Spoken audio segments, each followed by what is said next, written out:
Mitos atau fakta tentang Nyi Roro Kidul yang sebenarnya.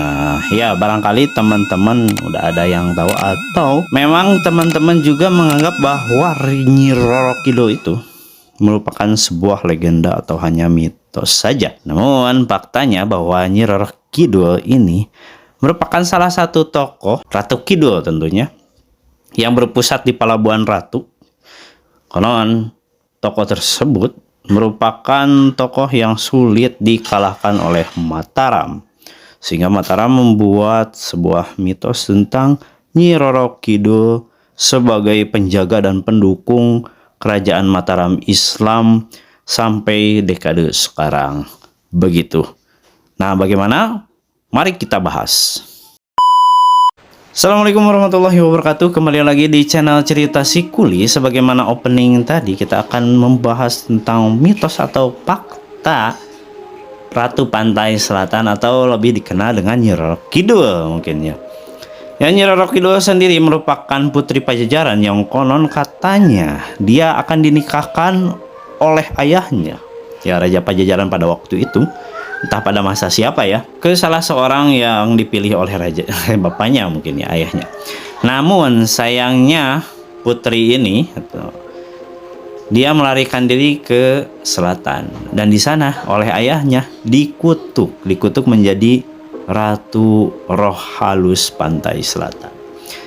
Nah, singkatnya, ketika Panembahan Senopati sedang berkontemplasi atau sedang bertapa gitu. Nah, di sini diceritakan bahwa Ratu Kidul tersebut, si putri tadi, mendekati Panembahan Senopati, dan Panembahan Senopati konon katanya mendapat dukungan dari Ratu Pantai Selatan sampai nanti ke anak cicit keturunannya untuk melanggengkan kekuasaan Mataram. Nah, seperti itu. Hal ini dikutip dari Riklef, ya. Riklef mengutip dari Babad Tanah Jawi dan Babad Putri, yang tentunya pada waktu tersebut gitu kan, dalam ceritanya bahwa Panembahan Senopati setelah kontemplasinya bertemu dengan Sunan Kalijaga. Nah, ketika bertemu dengan Sunan Kalijaga, dia dinasehati untuk tidak terlalu dekat dengan makhluk halus tersebut, Ratu Pantai Selatan tersebut. Ya, begitulah cerita mitos yang berkembang gitu kan di masyarakat Priangan, bahwa Ratu Pantai Selatan itu mendukung, atau Mataram itu dapat dukungan dari hal gaib, ratu gaib, itu Ratu Kidul. Nah, namun faktanya ada hal yang menarik nih, bahwa mitos tentang itu, tokoh tentang Ratu Pantai Selatan itu gitu kan, ternyata adalah memang tokoh seorang putri kerajaan Pajajaran, yang pada waktu itu kerajaan Pajajaran telah hancur diserang oleh Banten, teman-teman ya. Setelah diserang oleh Banten, putri tersebut melakukan atau mengumpulkan masyarakat Sunda tersisa dan berkumpul di selatan untuk membangun sebuah aliansi gerakan gitu kan, dan melakukan pembinaan terhadap masyarakat pantai selatan gitu kan, dari mulai Palabuhan Ratu sampai Pangandaran tentunya ini. Nah, ketika waktu itu Mataram juga sedang menancapkan kekuasaannya. Wah, nah disinilah Mataram berupaya menaklukkan Priangan dengan halus. Kemudian Mataram menaklukkan daerah Priangan yang diklaim pada masa Sultan Agung.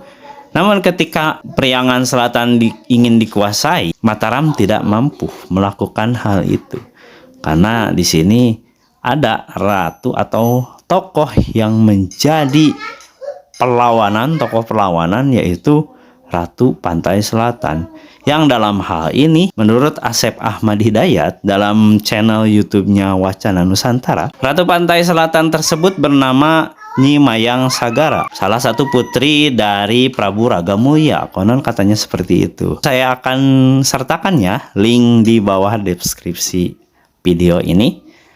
Nah, Nyi Mayang Sagara ini ya tidak bisa ditaklukkan oleh Mataram begitu saja. Maka Mataram membuat mitos-mitos sebagai supremasi politik bahwa Mataram didukung oleh kekuatan gaib, yaitu Pantai Selatan. Nah, dalam hal ini kita bisa mengkomparasikan bagaimana Amerika sebagai negara superpower pada waktu perang Vietnam misalkan, itu Amerika kalah di Vietnam. Nah, maka yang dilakukan Amerika sebagai hiburan kekalahan tersebut, dia membuat sebuah film propaganda. Itu film Rambo. Tujuannya adalah agar Amerika tidak terlalu kehilangan muka karena kalah perang di Vietnam dan kalah oleh negara yang ya bisa dikatakan Vietnam negara baru merdeka lah tentunya.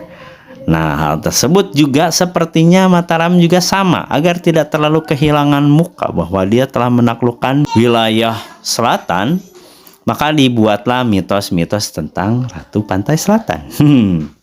Ini menarik ya, teman-teman. Kalau menurut Pram, ketika Mataram kalah di medan nyata, maka dia menang di medan sastra. Begitulah mungkin ungkapan Pram yang saya kutip. Terima kasih sudah menonton video ini. Assalamualaikum warahmatullahi wabarakatuh. Dadah dulu, Dik. Dadah. Dadah.